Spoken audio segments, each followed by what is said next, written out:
All right, so welcome to Intuitive You on Oneness Talk Radio. We are so happy you're here with us today, and I have a dear, dear friend of mine from Australia with us today, and little do you know, she has been behind the scenes. She is on the One Heart Global Board, and they just raised some funds for us and the kids in Ecuador, and we are just so, so grateful for their support. And one of the things I want to share is, this project is a pretty big one. Like, our goal is to build them a whole school, and so I've been like, how do I do this on my own? And I didn't even tell Michele this, but then she lets me know, hey, guess what? We raised funds for them. And they are just so grateful. We just talked with them briefly, and they're just like, everything helps. So thank you so much, Michele. And I would love for you just to introduce yourself. I know you're an amazing author and just global speaker. If you can just let people just know who you are and just welcome to the show. Thank you. Thank you so much for inviting me to have a chat with you today, because it's just so beautiful when we always connect. There's always this special vibe of something happening. And the fact that we can be on other sides of the world and still be creating something so special together and working on something that actually has depth and meaning really, really lights me up. So for those of you who don't know who I am, I'm Michele Jones, and as Abby said, I'm here in Australia. We are in lockdown right now, as are most people, probably at different parts of the world, but I'm finding so much freedom in lockdown, but don't tell anyone that, right? So I might be a bit what's the word? I don't know. Doesn't matter what. I mean, we were talking about that even before the show. Like, I totally get it. The freedom you're finding and just going within and being so connected to your intuition, which is what the show is all about. So yes, please expand. Yeah, I think if I'm to talk about what I do and who I am, that links to how we actually met, Abby, because I have programs called Live Your Best Life, or LYBL. You can probably see some stuff in the background there. And we connected because yourself and Alyssa, your very dear friend, who's now become my friend too, thank you, but also business partner and also on the board. So we're doing some beautiful things together now, and I'm really grateful for that. But I think Alyssa might have been searching for Live Your Best Life because she was along that path and she found me. That's right. I think so. I think she might have been, I found this girl in Australia and I think we need to have a chat. So thank you, Alyssa. Thank you. But how cool that the essence of just those words can unite people on a similar path and mission and open up, I guess, that journey of exploration and what we can do together as souls uniting around the earth, united by the essence of love, doing beautiful things. And then I met you and I was like, oh, this woman is all love. And little do you know that anything to do with Live Your Best Life, I don't have it in this room, but I think I showed you on one of our universal language of love. We have a love heart, and everything that we do has to resonate from the intention and frequency of love. So whether we're working in a corporate space, in business elements, or we're working with people one-on-one for their own best life blueprint or design, it all has to come from there. And the one element that we're all about is empowering life. So that doesn't matter. It doesn't matter where, it's life of all beings. So our motto is to empower life with the one mission, that whoever we're working with gets to live their best life. So that can be in any form or frequency, or any being. So it's about not creating any harm, no judgment, non-attachment to things, and the essence of who we're being. I love that. Can you say those three things again? That's beautiful. It is like the essence of love. No harm. What was it? No attachment and no judgment. Non-harming, not being attached, and no judging. So yeah. It's actually, that's been probably built within me through yogic wisdom. I don't think anything we probably have in this lifetime now is ours. It's cycling around and being available to us, right? So that's the oneness. So we're on a oneness radio talk, right? The oneness of being is so what it's all about. And that's why I think when we talk about even being in lockdown right now, I think if we're not feeling into ourselves, we're actually not feeling into the rest of the world either. So we're all one. And I think that's hard to stomach when we see such a divide perhaps happening around the world right now. So if more of us can feel like we still have a oneness, we can resonate at a different frequency and hopefully vibrate the planet, the world up a level or two or three. Or more. Yeah, I love that, right? So like, yeah, what's your best advice to stay in that oneness, to just raise our frequency to that place of love? Or what would you say, you know, obviously, I mean, the universal language of love, which to your point of like vibration is how we connected, right? She found Live Your Best Life, which is your work, and universal language of love, which is our collective work together, right? And it's just like the energy attracts. And I had forgotten that's how we met. It's totally true. And it's like, it doesn't always matter how, because the energy just starts coming into alignment and you start embodying it. You're like, oh my goodness, I am living my best life because I'm connected to love and my intuition, you know, which is 100% right. 100%. And I think we're all so different, but we're all the same, right? The way I do my stuff is different to how you do your stuff, is different to how Alyssa does her stuff. Yeah. But the thing that brings us all together is that frequency. So, but the way that we express ourselves and the way that we do that, similar meaning, different words, different expression, different all of that. So the question of how do you stay connected to the oneness, that's really interesting, because I think what I can share personal experience here, but probably also what I've witnessed is that when we're continually seeking things externally from ourselves, we can often have that feeling of emptiness. Right. And I know there's all the cliches like, you know, the cup be full, so it spilleth over, and therefore there's more to be and give. But there's a truth to that, because if you're not feeling your own oneness, how could you even experience a oneness that's beyond you? Right. So for me, it comes down to continually understanding who I'm being, and maybe looking at certain parts of myself that are made up, that they're not true. And how do we discern that? How do we discern reality?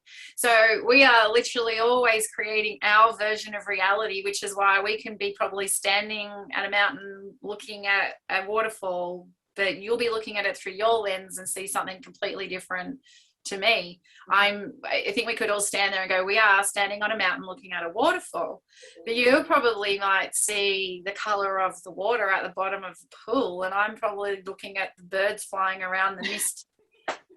You know, so, and I'll go, oh, I didn't even see what you were seeing. So in every moment we have this opportunity to go, what is the actual truth? And I think that we actually dive deeper than that, and we go take away our memories, our values, our experiences, all the things that color our world, and we actually go back to the truth. It's always the birthright of our inherent nature, which is not flawed. It's fundamentally whole. Like, yeah, we're not born unwhole. Like, you know, we can't probably be born into this human experience without that sense of wholeness, because we wouldn't make it. We wouldn't make it. So like from a cellular level, we wouldn't make it.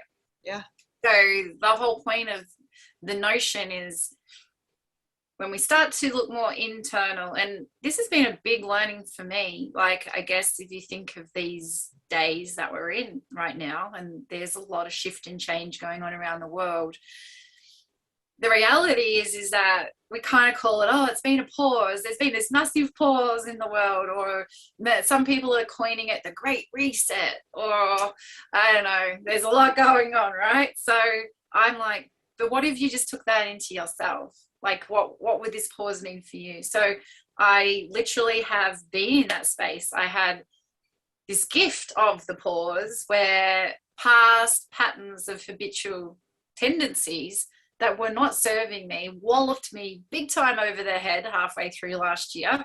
And I was like, wow, okay. But now I have a chance to reset the path and reset the trajectory. So clearing away things that weren't serving, to reveal more of that oneness, and realizing that the things I used to seek externally were actually not bringing me true joy or true depth of connection to me and others. right? So it's why it's broadened the depth of the currency of who I'm being in those moments, and that to me has meant more than anything. So it's very non-material anymore. There's not much materialistic about it. It's very simple. I think that there's this big C word that's been looming since 2020, but I'm like, let's get all the good C words that this could represent for us, like compassion and connection and currency and consciousness and community. And I think that there's a lot of growth that's going to come out of this for the world. You mentioned what's true, and for me, where I go is my intuition, because I feel like people can say things, they can have their even good opinions sometimes, right? But ultimately we know, like you said, we're born whole and complete, and if you're questioning that, think about a baby. Like, that baby's precious, right? You were once that, and so if you think about your innate wholeness, your intuition is a calling back to the remembrance of that, is the guidance back to love. It's like, go where love has paved the way before you. It's within you, right? And that's exactly the meaning. And see, this is a great example of how we can say the same thing in different ways and have the same meaning, but allow a different lens for someone to explore. Right? That is just, when you just summarize that, I go, yeah, that's exactly what I mean. That the inherent nature in which we're born is whole and complete, and it's guided by intuition, because it's actually cycling with the rhythm of the universe. At all times. And if we're disconnected from that, then our world is going to be far inferior to what we can experience superiorly. And I think that it takes away the monkey mind. We allow the monkey mind to sit away for a little while, like, get over there. I'm going to allow my heart center or space to expand into this and see the real truth of what is being said, not this made up thing that my mind thinks it right. Right. Well, it's just funny. I couldn't stop laughing because when we were in Bali, their real monkeys started taking our food away. Like, they're uncontrollable. Like, they literally, it's like your mind, like the monkey mind is for a real term. It's like really accurate. It's like, oh, I'll take that and that and that. Like, it just goes, totally. And you're like, wait, that's fine. But like, if you take a moment to center and go into that knowing, the other thing, your intuition is connected to your purpose. So because you're born whole and complete, when you're following your intuition, you're naturally going to move in alignment with your purpose and fulfill your destiny. And I haven't read your second book yet, but I have a feeling that it kind of guides you to get in alignment with that, live your best life. There's no way that it doesn't somehow in some term connect to that, because I know you too well at a soul level to just know that that's something you would write. And so is there a way you can share how people can get that book? And I also know you have a talk coming up. Can you just share anything about that? Oh, sure. I mean, of course, the book is definitely, it's about uncovering those layers to reveal, I call it the excavation process. It's like excavating your way to the actual, it's almost like an archaeological dig, getting back to the actual truth of what is laying there under the surface. So it's literally about digging, dusting off, having a look and examining, and then really understanding what is the foundation of who you are. So the book is, I guess, an easy follow along, because it's literally just 10 different best life strategies that allow you to excavate your way towards your own unique blueprint that is already there, but enabling you to reveal that to yourself. So there are activities in there, and there's also the soul searching type of reflection pieces in which to do. So I mean, if anyone wants to grab that book, it's just go to lybl.com.au and go to the shop. There'll be books. Look for Live Your Best Life and you can purchase that book. But I think where this links, it probably, this whole intuitive piece, Abby, is for me getting into that stillness of being able to create that space of intuition being revealed, right, to allow that monkey mind to be rested. And I've really lent into the teachings of yogic wisdom really in the last few years, and it has enabled more and more of this to be revealed in so many more ways, because sitting in stillness and taking the time to even pause and notice the power of the human breath, and the human breath being something that we actually can control, one part of our body, that this amazing physical form, I mean, it's so intricate and so detailed. We trust it every single day. Yeah. And it's the ultimate form of self-love, our human body, because it doesn't matter what we do to it. We can have stinking thinking or drink something that's not good for us, and it still shows up trying to find a way to create healing in the body every single moment of the day. No matter how bad we trash it, no matter how bad we treat it, it's full of self-love. So it got me thinking around the element of how do people tap into this, especially at the moment when it seems like everything's amped up, everything's noisy. Even in lockdown, it seems like there's this busyness that bumbles under the surface, yet there's a absolute lack of purpose to it for some people. And the thing that I've really felt called to do was expand upon the technique of or the techniques involved that may lead to states of meditation. So I think that maybe gurus get to absolute heightened states of meditation. I think that people can sit and go and think they're meditating, but the truth is that they're techniques that might lead to meditation. So that called upon me around your question to actually go and learn how to be a meditation teacher. But if we link it back to some of the stuff that we've been doing, because I wasn't accredited, but I felt called to share this in these, especially at this time around the world. I just put it out there and I invited people to join. And, I thought if one person says yes, great. But I thought it had to have a purpose piece because I wasn't accredited. I didn't feel comfortable to charge for it, but I just wanted to be able to teach, because I always feel called to teach the things that bring value to maybe my world that I think I can see might have an impact and be able to assist others. And we put it out there, and before too long we had 3 people, 4 people, 5 people, 8 people. We got up to about 18 people in 11 weeks that came and went from the classes. But we created a meditation series that went for 11 weeks just recently. It's just called Meditation with Michele.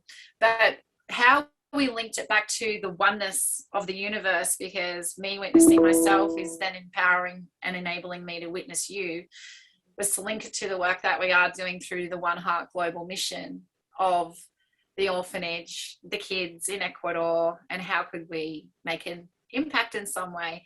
And perhaps that would create this feeling of oneness because we're all working towards a common goal, and that it could be linked to heart mind of doing something good in a time of the world where everything seemed a little bit in turmoil. So you just mentioned we were able to donate some funds to the kids, and we know that it gave them supplies that they needed, food, particularly, right? Shelter, and being able to continue to provide the support that they need by the carers. And it's just a little drop in the ocean. It's just a little drop in the ocean. It's a lot. Yeah. It goes. I'm really feeling called with this right now to get this message out there around the human being element. I think that veils are about to be lifted around the world, and there'll be, there's been this big insurgence of technology and artificial intelligence and chatbots, and I think that people will emerge from the veil. The masks will eventually come off. And I mean that not just physically, but metaphorically. I really believe that humanity will again prevail. And I think that will come back to people power and the essence of who we are being. So this is where people get to do the work now or within, so that when you are emerging, you literally are emerging as an upgraded human being. And that ironically has been picked up by TEDx. So I've been invited to now prepare for a TEDx talk, which will hopefully make it to a TED talk, and that will hopefully get the message out there of more people leaning into themselves and realizing that as they do that, they give permission for others everywhere to do the same. and where we're fighting against each other, that's all fine. Just because it's disruptive, there's always duality required before there's change. And I think we're going to see a shift in the world. I think the world is going to crumble down some of the old current ways of doing things that are very restrictive, and I think we'll emerge with a little bit more expansion. People might think I'm hallucinating to say that, but right now, particularly when there seems to be so much levels of control around us, that I think that you will never ever take away the true essence and the inherent nature of the human. And you mentioned something, you know, being the way you're being, and as you're being love, you're moving that frequency just to a higher and higher place, not only within you, but around you, right? And so that's why we need to keep talking about doing the work. To me, it's like coming back home to the love within you, being more of that, radiating that, and choosing that. See, exactly. That's exactly what I'm saying. You know, and it doesn't mean that all the challenges in life go away. I mean, I always just, it's contradict or cliche. I love the cliches in life, that a cliche of just look to nature. It can be all tumultuous one minute, having a major storm, a tornado, or you name it, an earthquake, and then there's just this calm that always comes after the craziness, and eventually regeneration and growth occurs, and it resets, and away we go. And I think that right now I just have to look to be able to draw upon that, to be able to trust it, because we're all part of that. We are all part of that within nature. Yeah, 100%. Yeah, the universal frequency of the universal language of love will just, it always will reveal itself, but you need to be able, you can access it sooner, is what my point probably is, if you can allow the monkey mind to calm and actually start to realize that you are more than who you actually probably believe you are right now. Maybe confined within your own four walls, maybe you're feeling locked in, whereas in lockdown I think people can be setting themselves free.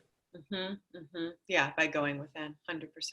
Yeah, and liking what they see, and maybe not liking what they see, but being okay to look at that and realize, where are their attachments, where are their judgments, where are they where are they having aversions in their life that cause afflictions in the mind, and probably appreciating the body-mind complex. Like, I was having a laugh with my husband the other day, because I used to always be on planes and traveling all around the place prior to 2020, February, March 2020. So my whole life was pack the bag, get on the plane, wash the clothes, where am I going, what time do I got to be there, doing the airport, Uber, hotel shuffle all day long, week in, week out, connecting where I could with family and friends, you know, and it just felt like I was ticking boxes.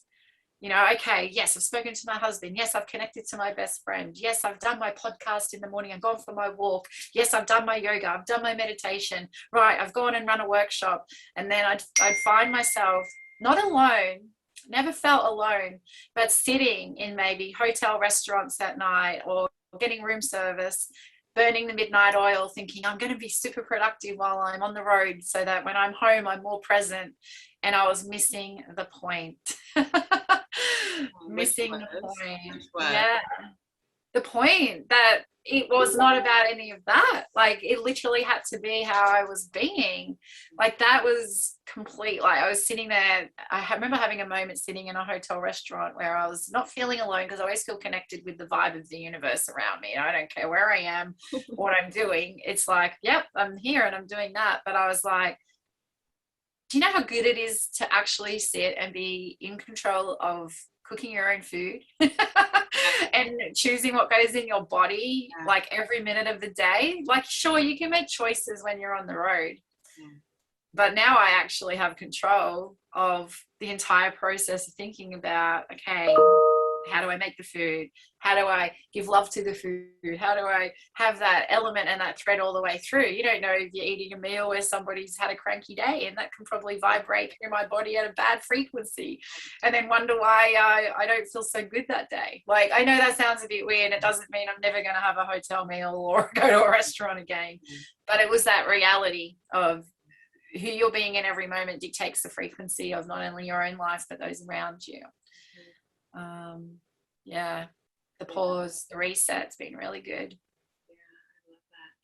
I think I did read your first book that's right behind you and do the worksheet. There's some really powerful questions in that, the Live Your Best Life, your first one. It was really— I was going to say, I think that you contacted me about that book when you were doing something with it once. Oh, yeah. And so there's powerful questions, it's like, I think, you were talking about the monkey mind. If you can first go into your intuition and then use your mind as like an asset to help your intuition, like the questions that she has helps you to like kind of frame your mind in a way that you can receive more of your intuition. And so, That's exactly what it's been designed to do, because most of the people that I work with in a coaching space, I find they come with the question that might start with a why, or it might start with a how.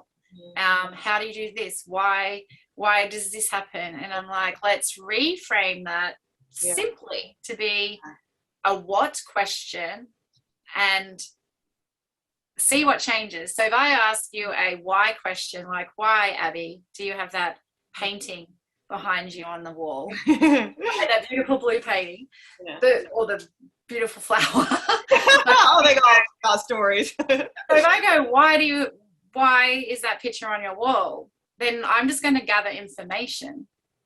But if I actually go, Abby, what does that painting mean to you on the wall? Now I literally get an insight into your soul. Wow. I love it. And it's different. So it's the what versus why. It's simple little things, but they allow us to see our soul's inherent truth and the inherent nature of who we're being. Instead of just gathering up more and more information that is absolutely uselessly taking up space in our mind, that we then start to gather as information, which starts to build a bank of, I like to say hallucinations, but build up a whole bank of information that's pretty useless. Yeah, totally. Yeah. One of my teachers also used the word how, like more as a problem solver, like how can I move forward, or how can I, build this orphanage? Like, it's such a more positive.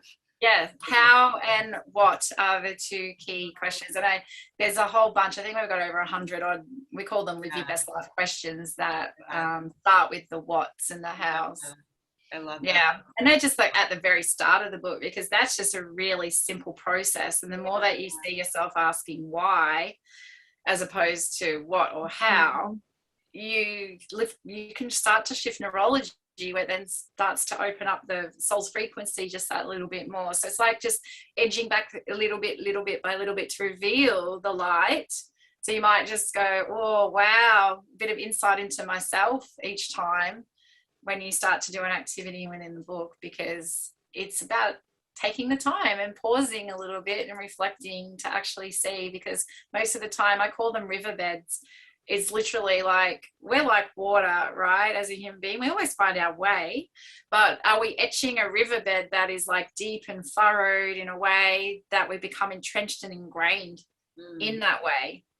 So in the book, we talk about portaging. So if anyone's done any kayaking, we literally, when you kayak, if you want to go to another riverbed, you got to portage the kayak from one riverbed to the next.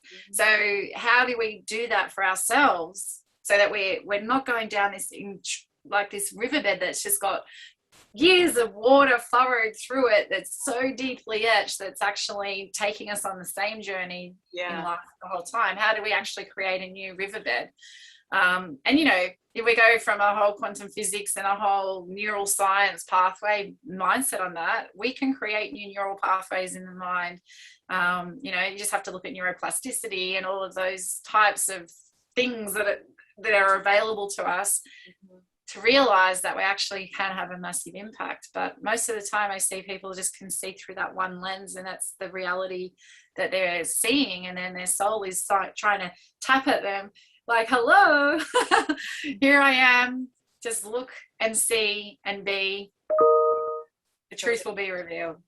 Yeah, and the other thing that's just coming to just really speaking to my heart, I keep feeling, is that purpose. So like for me, the whole thing, I don't know if I ever told you this, Michele, but One Heart Global, that came as a vision when I was in high school.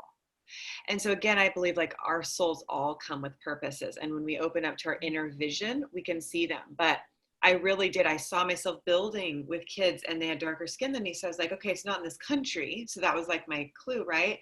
And I wrote this essay and the school liked me so much they gave me a scholarship, like I think from the essay. But the whole point is like, I felt it, like my soul knew that was my calling. And it wasn't until like 10 years beyond that, even probably even more beyond that, that I actually did it, but I took the action. So I feel like, when you're feeling called, first of all, what inspires you? What do you love? And notice where your heart is leaning in. I resonate with that story so much, Abby, because, if anyone reads some of my more recent books, like the Why Not book and the Feminescence book, one thing that I talk about is being kind of feeling like a little bit of a freak as a kid, because I would sort of see things and feel things differently to the people around me. And I thought that how I felt was like how everybody experienced the world. So I'm like, what do you mean you're not experiencing it? And I remember, life threw a few curveballs in early teenage years, and I kind of got to 15 years of age and I was like a bit disillusioned about a few things, and I started to see that essence starting to dissipate, like it was starting to dissolve, and I didn't want it to. And I was fortunate enough that I had a dad clued in enough to witness this drop in my overall frequency, if that makes sense. And he sent me off to my very first experience of an experiential retreat, I would say, as a 15-year-old, called the Greatness in You seminar. And it was a 5-day seminar, and I was the youngest person in the room. And I was in the room there with people who were like 30, 40, 50, even 60 years old. And it changed my life in that moment. As I emerged from that 5 days, I knew there and then what my soul's purpose definitely was. And I knew it from 7, but I ignored it. I knew it again at like 11 and I ignored it. Yeah. And then I had to go through a dark period to then be beautifully sent into this environment to see it, to see it clearly. And then nothing has changed since that moment. I've seen it clearly. I'm now nearly 50. But it took probably 20 years for me to be able to, and it still unfolds every day, right? But the essence of that message and who I knew I needed to be and my soul felt called to express in this lifetime was clear to me as a 15-year-old. And I started writing Live Your Best Life after my name as a 15-year-old. And I think that's very similar to what you're saying. Like you had a vision, very clear. Like Live Your Best Life was like, I was known as the Live Your Best Life girl, and I was like, I made almost like a pact with myself as a 15-year-old that I was going to leave that space and find a way to be able to work in that area of work, which was to be able to help people to transform their own lives and hold space for that to happen and provide environments in which they could do that, and for them to be able to experience themselves at their own pace, in their own way, in their own time, not putting my map of the world onto it, but just asking similar questions that they could explore for themselves and to find that. And I'm also finding just through the guidance of meditation allows people to open up that window of soul frequency. Because it's literally not a teacher or an educator, even though you might be called a meditation teacher. You're literally just allowing people a question to reflect upon and to be still. And I think that our minds need a little bit more stillness to be able to allow that to be exposed. And it doesn't mean it's not there when we're in environments where it's going crazy around us. The whole point is I can be in an environment that's totally disruptive now, totally on its head, lots of drama, and I feel so calm. And I used to probably get energetically on that frequency get affected. But now I've realized that the higher of the vibration of the frequency that you resonate at, the less the lower frequencies actually impact you. That's a good point. Yeah, like they just they can't get in. Like it's like a undercurrent here, and the frequency. It's not saying that I'm above and that's below. That's definitely not what I'm saying. It's not about, oh yes, that lower frequency. Like it's not, it's all needed, right? And it doesn't mean I don't go into a lower frequency in an area of my life, but it's having the awareness and the consciousness around who I'm being in that moment. So, I have a question for everybody listening. What did you know as a child? What did you know? Maybe journal on that. Because as you were sharing your story, I was 8 years old and I was in the laundry room and I walk in and I'm like, Mom, I'm like holding the world and it's holding me at the same time. I think it's God. And so like I knew when I was 8 what that was, right? And I remember pointing on a globe. This is just fun to share. I was like, Oceania, I want to go there. And like, what did I do? Like, I moved by the ocean. I traveled all these oceans, and it was just so funny. So like, we know so much. And I feel like, that's another passion and just deep calling is to continue this stuff with the kids because like, it's hopefully less inhibited as children. I feel like the older we get, the almost harder sometimes it can be. And so, to just support the essence of ourselves and the children in our world, to nurture that intuition and trust it and remember who you are, like the Lion King, it's like, remember who you are. I mean, it's like, it's funny, but it's true, It's so true. Yeah. Yeah, like it's so interesting, Abby, because you don't even have to be like a maternal mum, as in a real life mum, right? I feel like I'm a mum to many children of the world, and I'm a mum to dog souls. I'm a fur baby mum. But my husband often says, like, we weren't gifted the gift of a human baby or child, despite us really wanting to be parents. But he goes, but the work that you do around the world is that, like, you wouldn't have time to be a parent to one child. And this was where I think, and I love your spirit and your heart for that. I really do, because I think that's how we were actually able to meet and connect, in the sense of, if you didn't have this connection to purpose and intuition and soul, and knowing that little vision that you had could become a reality, and you've created it into a reality, that the work can continue to evolve and expand, and you can bring others on the journey. And I think one thing that we talk about at One Heart Global is it's one dream that we're uniting people around. And it's about sharing those stories, because the work that you do with Intuitive You and Intuitive Child, I think, is the most important work there is. Really, if you think about it, as you said, it gets a little bit harder as you get older, right? Maybe for some it does. But I just remember the moment we had this beautiful opportunity to work with a lot of families in 2013 to 2018. There was like this big influx where we were getting sent clinically from our medical practice close by. They were like, there's nothing wrong with these people medically, but they show up to our clinic every single week with an ailment or an issue, but we run their bloods, we run their tests, there's nothing wrong.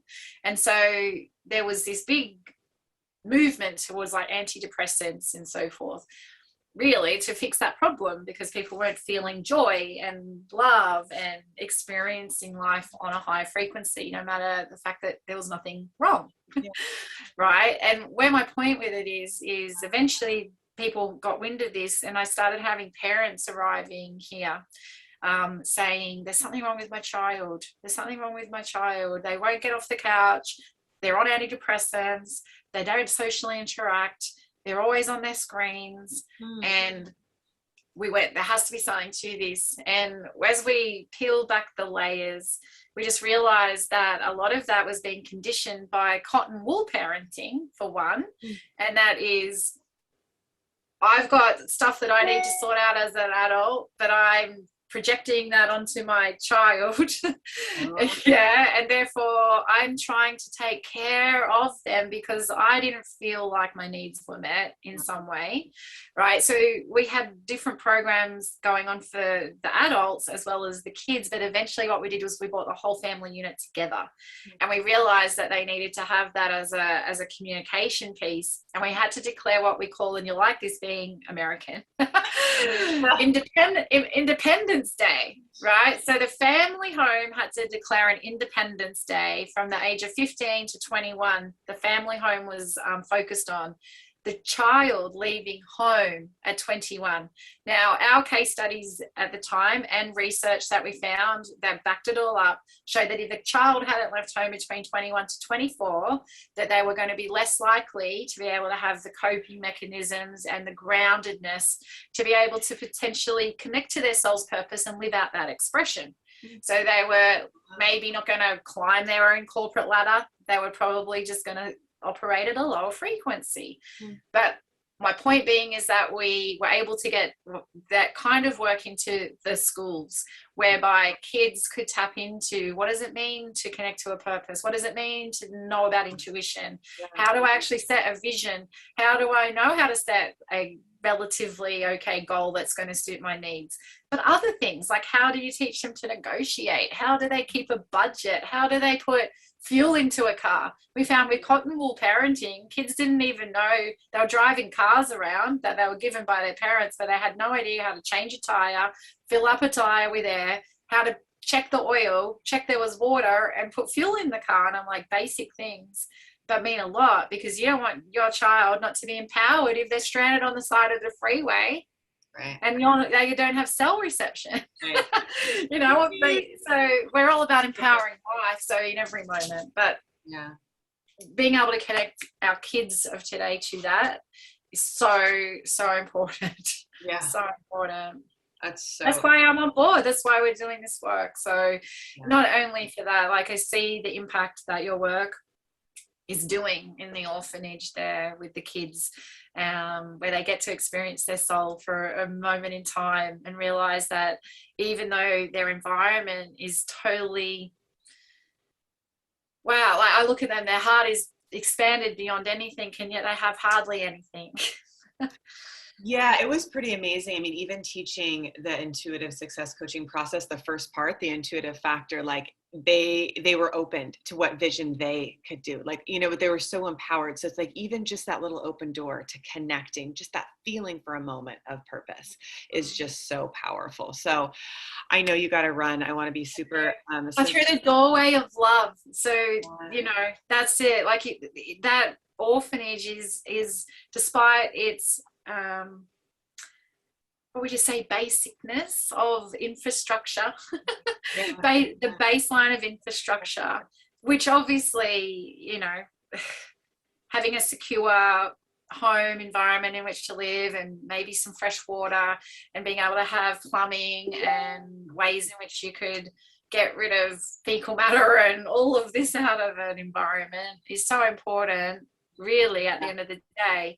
But what I'm seeing is also, even though they need food and they need supplies and all of that, that when love enters that space, it probably to the kids doesn't matter as much than it does to people like you and I, where we want them to feel more around them, like that feeling of a space, like, and what that can do to somebody when they already operate from a frequency of intuition.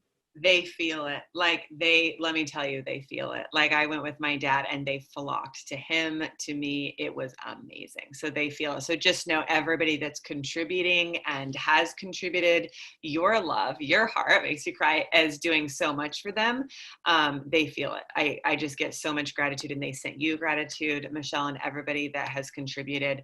Anybody that is feeling that heart calling, lean in, you can go to oneheartglobal.co. So www.oneheartglobal.co.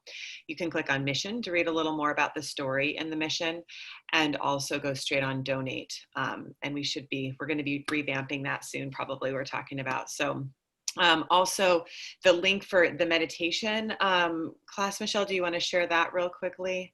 How people can I think it's the same thing. If you go to www.lybl.com.au, put in /meditation, and it might be meditation with Michele, so Michele.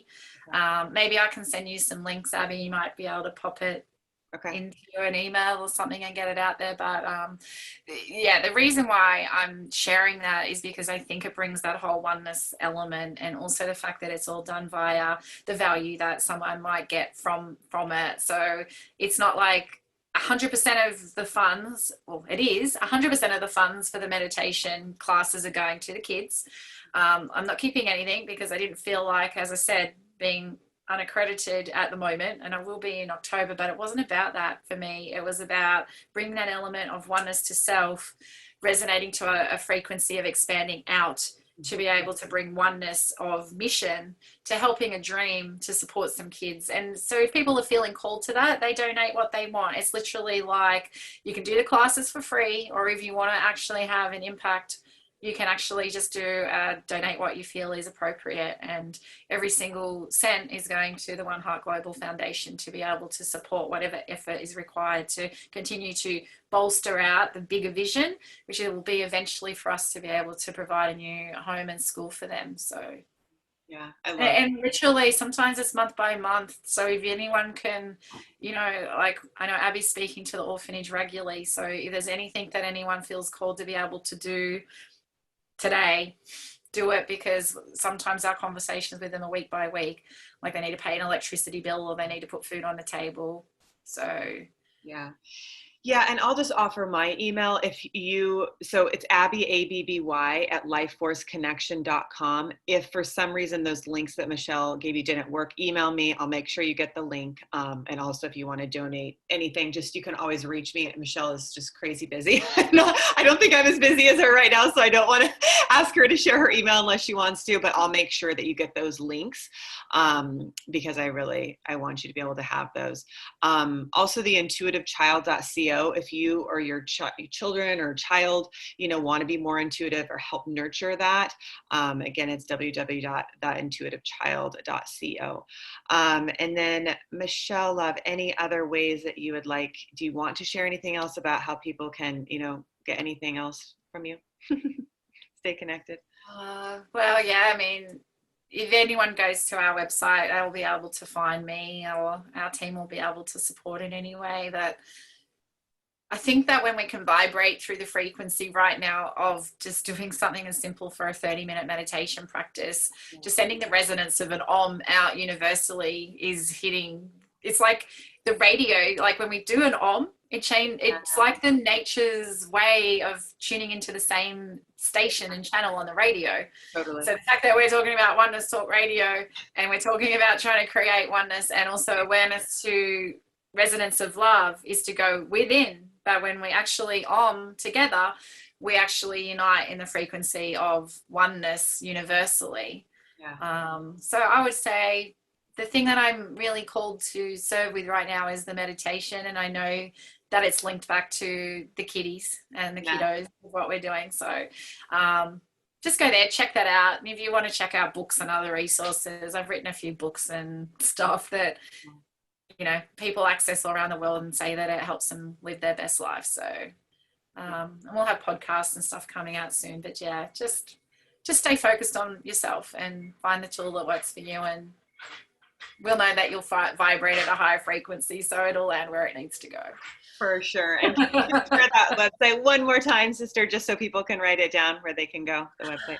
www.lybl, which stands for Live Your Best Life.com.au, all the way from Oz. So happy you're here. All right, sister. Well, I'll let you run. Thank you so much. Love, love, love you.